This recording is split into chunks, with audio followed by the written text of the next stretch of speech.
I had one panic attack that led me to the emergency room. They couldn't really find anything wrong. And then I would say about a week later, another one happened. And pretty much, same type of situation. Took myself to the emergency room and, they did the vitals, they did an EKG check, and couldn't find, any issues.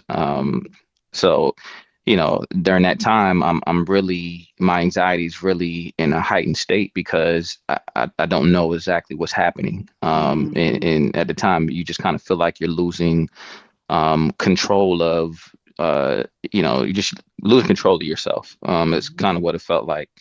And so, I decided to do a follow-up with my primary care physician. So he advised that, it looks like you may be experiencing some form of anxiety.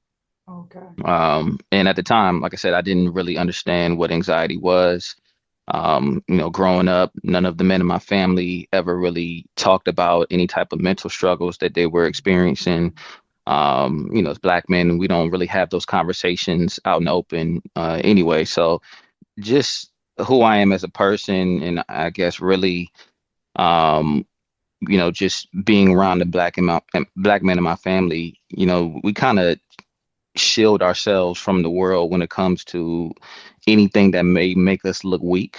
Um, Mm. so we know how to put the mask on. We know how to still, show up and smile and act as if everything is okay. And that's exactly what I did. I was still going to work every day, greeting everyone with a smile.